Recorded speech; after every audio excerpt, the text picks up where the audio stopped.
metodologías, bueno, siendo quizás el más utilizado la estimación de los indicadores de mortalidad y morbilidad, ¿no? De una población. ¿De qué más muere una población? ¿No es cierto? Estamos hablando de la mortalidad. ¿De qué más se enferma la población? La morbilidad.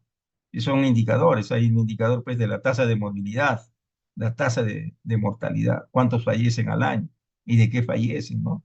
Entonces, estamos hablando de indicadores que eso nos va a ayudar a conocer los problemas de salud de una población, ¿ya?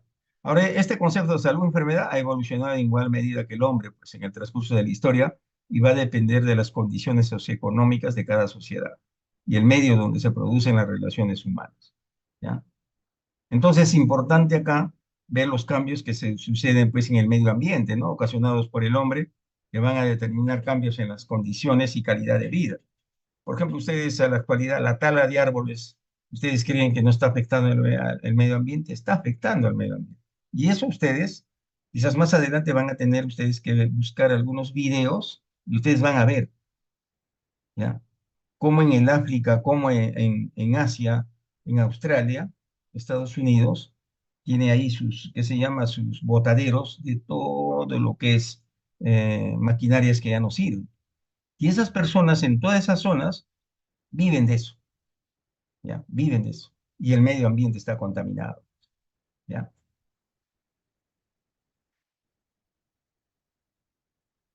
Entonces, miren, en cuanto a la enfermedad, la historia de la enfermedad, en cuanto a la prehistoria, la enfermedad era considerada pues una maldición anteriormente.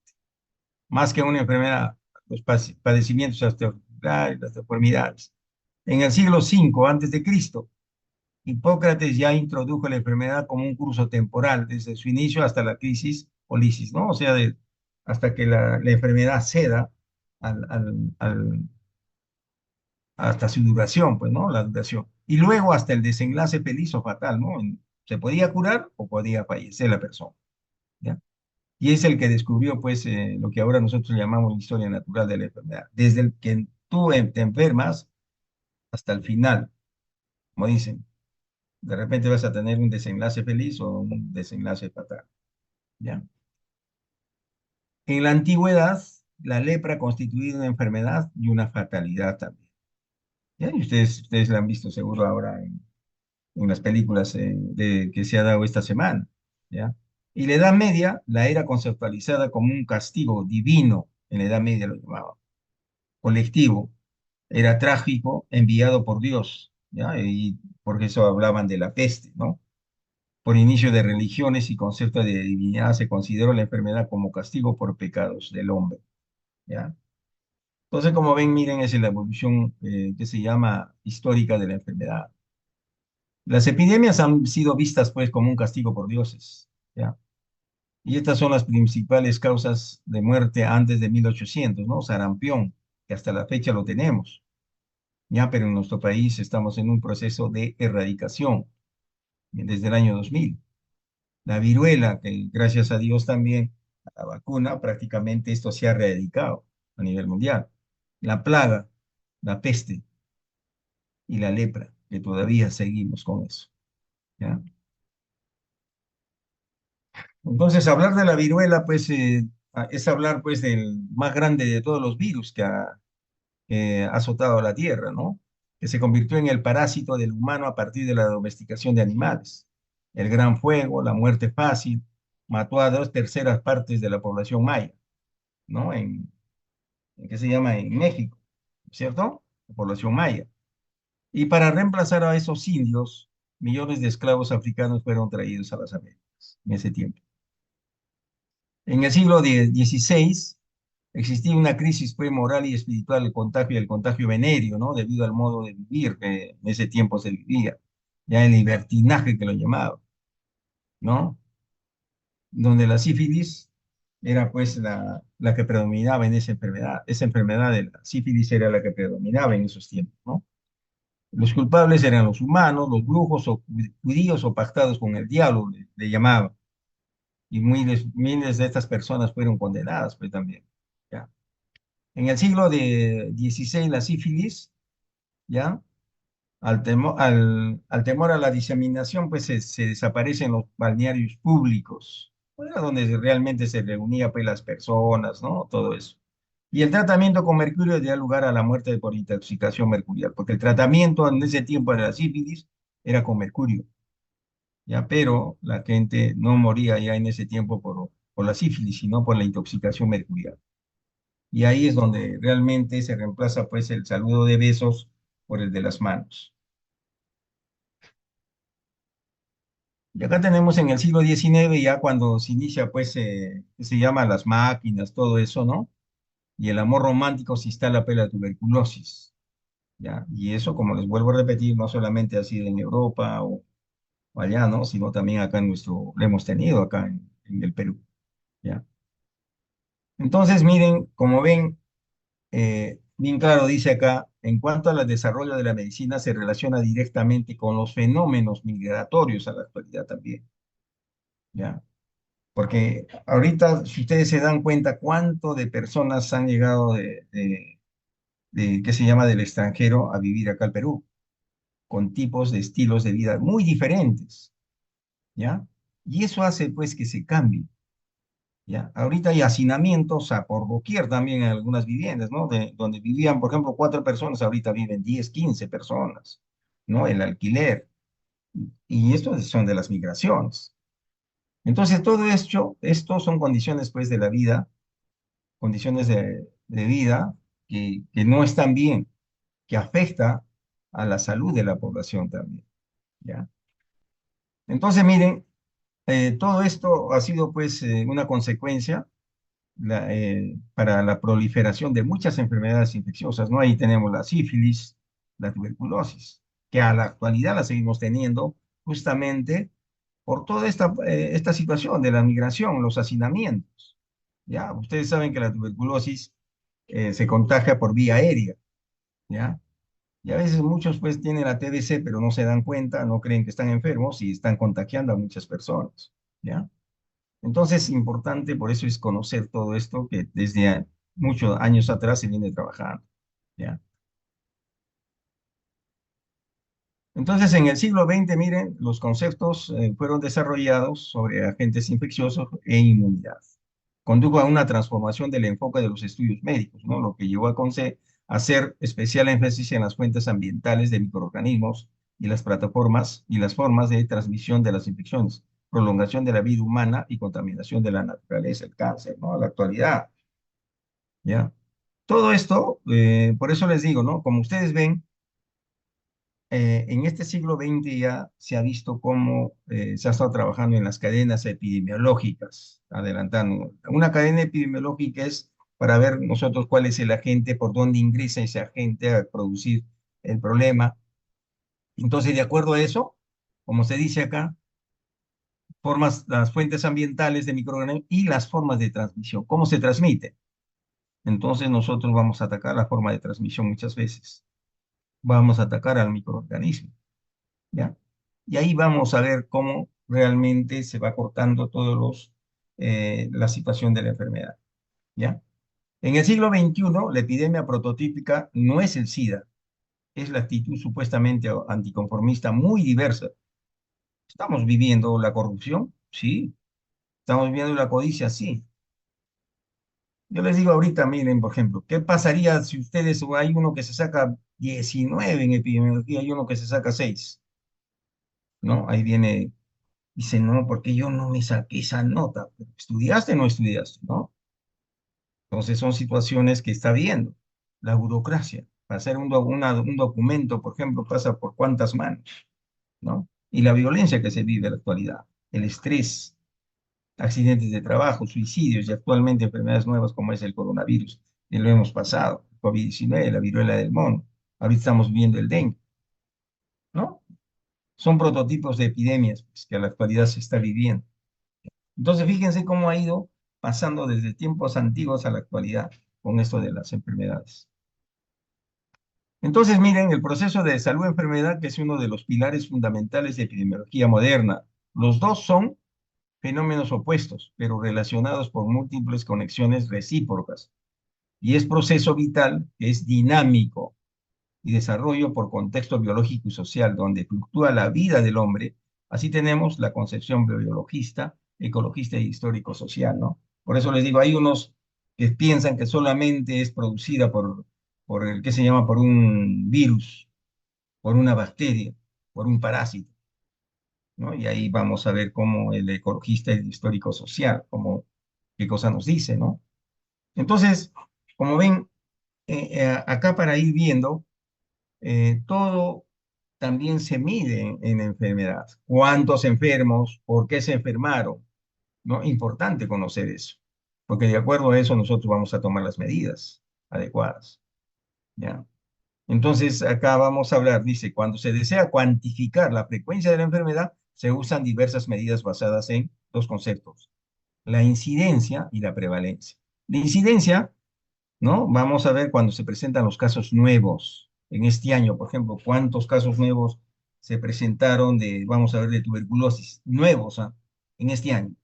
Y la prevalencia es casos que se presentaron el año pasado con los casos nuevos que se presentaron. O sea, casos nuevos más casos antiguos. Estamos hablando de prevalencia, ¿ya? Entonces, miren, cuando se cuantifica la frecuencia de la enfermedad, es importante estimar correctamente el tamaño de la población, por lo que se llama población en riesgo.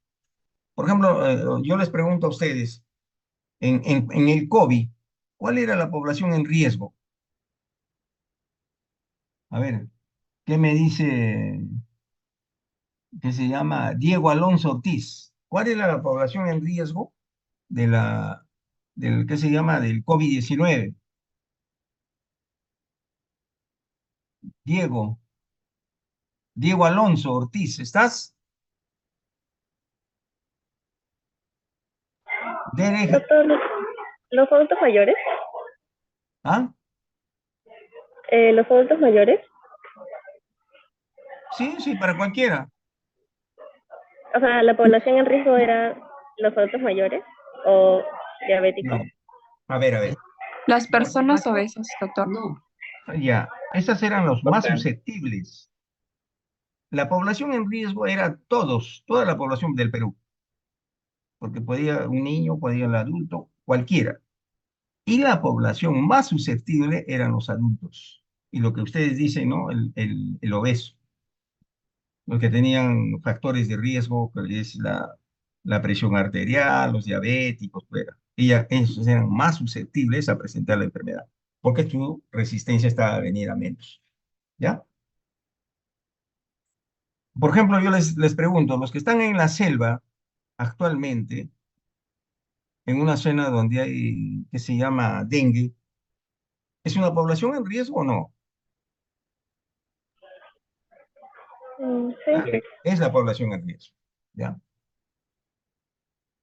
Entonces, yo, por ejemplo, para sacar la incidencia de mi población en riesgo, entonces hago, mi población de este distrito es 500, ¿no? ¿Y cuántos casos nuevos hubo? Vamos a ver, de repente hubo 30, entonces 30 entre 500, y ahí tengo mi incidencia, mis casos nuevos que se presentaron, ¿ya? Entonces, de esa manera vamos viendo cómo está el comportamiento de mi enfermedad, ¿ya? Eso es importante, por eso la incidencia, ¿ya? Y la prevalencia es de casos nuevos más antiguos, ¿no? ¿Cuántos casos tengo? Es para ver más que todo la cronicidad de las enfermedades, ¿ya? En esta, ¿no? La parte aguda, lo que está produciéndose ya, ¿ya? Por lo tanto, miren, la población que puede contraer la enfermedad se denomina población expuesta al riesgo, ¿ya? Entonces, incidencia mide la velocidad a lo que se produce en casos nuevos en una población específica. Ya lo hemos visto. Y la prevalencia es la frecuencia de casos de una enfermedad en una población, casos nuevos y antiguos. Eso no se van a olvidar. Prevalencia, casos nuevos y antiguos. Y incidencia, casos nuevos en una población específica. ¿Ya? Entonces, la relación entre estas dos, es decir, incidencia y prevalencia, varía según la enfermedad. Ejemplo, la enfermedad de alta prevalencia y baja incidencia como diabetes, por ejemplo. Porque es de alta prevalencia, porque es una enfermedad pues de larga data. Ya del año pasado se juntan, por ejemplo, voy a decir, ¿cuántos diabéticos tiene el país? Entonces no van a juntar de ahora nomás, sino van a juntar de año pasado, porque es una enfermedad crónica. Pues van a ver, por eso dice. Mientras en la incidencia no pueden ustedes ver, por ejemplo, que vamos, cuántos casos nuevos de diabetes se presentaron este año. Los están viendo de este año, casos nuevos, los que recién debutan con una glucosa alta, ¿ya? En brotes epidémicos, en vez de incidencia, lo que se reporta es la tasa de ataque, ¿ya? Por lo que se calcula entre el número de personas afectadas por el número expuesto, ¿ya? En una intoxicación alimentaria, ¿no? ¿Cuántos se intoxicaron, por ejemplo? Se intoxicaron 30, ¿no es cierto? Ya, ¿y cuál fue el número que estuvo expuesto a comer, ¿no? 100 personas comieron ¿qué se llama? Esos alimentos, pero se intoxicaron 30. Entonces, ese es un ejemplo de intoxicación alimentaria, esa es la tasa de ataque, ¿ya? Entonces, acá como vamos a ver el paradigma antiguo, el paradigma moderno y el pensamiento social, ¿no? Para ver el paradigma hipocrático galénico, ¿ya? Donde realmente el pensamiento es hipocrático, hay que hacer un interrogatorio, hay anamnesis y hacer un diagnóstico, ¿no? Por ejemplo, cuando viene un paciente o cuando ustedes van a ver a una comunidad, van a estar preguntando, ¿tienen agua potable o no tienen agua potable? ¿No? Entonces están preguntando, están interrogando. ¿Ya? Lo mismo en una persona que viene, al ser individuo, el individuo le van a preguntar, ¿desde cuándo es la enfermedad? ¿No? ¿En qué trabaja? ¿Cuántos años tiene? ¿No es cierto? ¿De dónde viene? Entonces están interrogando. Y la anamnesis, ¿desde cuándo es la enfermedad que tiene? ¿Ya? Un día, 2 días, 3 días. ¿Qué es lo que siente? Entonces, de acuerdo a eso, hacen su diagnóstico, ¿ya? Hacen su diagnóstico. Porque yo les voy a decir, en la selva o en la sierra, donde no hay un laboratorio, ustedes tienen que hacer esto, el pensamiento hipocrático, el interrogatorio, la anamnesis y el diagnóstico, ¿ya? Y en el pensamiento galénico, apoyo a la ciencia, la nota como fisiológico, ¿no? Vamos a pedir algunos exámenes, ¿ya? Entonces, por eso les digo, miren, lo importante que es en cuanto a la enfermedad y salud de enfermedad. ¿Ya? Por eso les decía, la epidemiología no simplemente es números, no simplemente es estadística, sino hay cosas importantes que nosotros tenemos que ir conociendo, ¿ya? Entonces, en el paradigma moderno, ahí tenemos cuatro tipos de pensamientos en cuanto a la realidad de la enfermedad observada. Pensamiento sidenjaniano, donde nos habla experiencia y razón, describe la enfermedad y se repiten en todos los enfermos. La tifoidea, por ejemplo, va a tener fiebre, ¿no es cierto? Hay diarrea a veces, ¿no? Hay sensación de vómito, hay dolor estomacal, entonces estamos hablando donde se repiten la sintomatología. En la disentería también hay un despeñamiento diarreico, con moco, con sangre. ¿Se va a repetir en todos los enfermos? Sí, ya, ese es el pensamiento sidenjaniano. Y el pensamiento anátomo-clínico de Bonnet conciben que la enfermedad como hallazgo de autopsia, ¿ya? Y pieza del diagnóstico. Eso es lo que hicieron en el COVID, ¿no? Allá en Italia. Sacaron para ver cómo morían estas personas. Y ahí sacaron, pues, cuál era la lesión anatómica que tenían en los pulmones, ¿no? Las personas, ¿ya? Eso es lo que hacen. Por eso ustedes se han dado cuenta que a veces escuchan, le van a hacer necropsia. ¿Por qué? Porque es una persona que de repente falleció, ¿ya? Pero sin que la haya visto el médico, falleció la persona, entonces de repente tienen que, se hace como se digo, se hace el anátomo clínico, ¿ya? En laboratorio. Se va a ver de todos los órganos se saca una parte ¿no? De una muestra y se va a hacer prácticamente el diagnóstico, ¿ya? Y el pensamiento fisiopatológico, la enfermedad es un proceso cuando el médico detecta el posible germen de la enfermedad, ¿ya? Y el pensamiento etiopatológico apoyó en instrumentos y técnicas para detectar la enfermedad. Entonces, fíjense en cuanto al paradigma moderno, todo lo que se puede utilizar para hacer el diagnóstico, ¿ya? Y como se dice, el tratamiento. El que hace un buen diagnóstico, yo les digo así con toda sinceridad, el que hace un buen diagnóstico va a hacer un buen tratamiento, Y el que al hacer un buen tratamiento va a tener un buen pronóstico también la enfermedad. ¿Ya? Y ahora en el pensamiento social después de la Segunda Guerra Mundial, acá nos hablan del pensamiento de Freud, neurosis y enfermedades orgánicas, enfermedad que es un proceso complejo, sucesivamente patogénico, fisiológico y anatomopatológico, ¿no?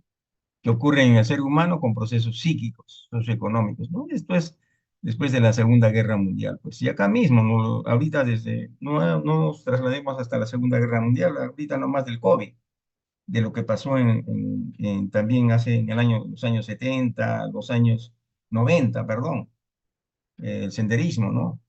Entonces, todo eso, ¿ya?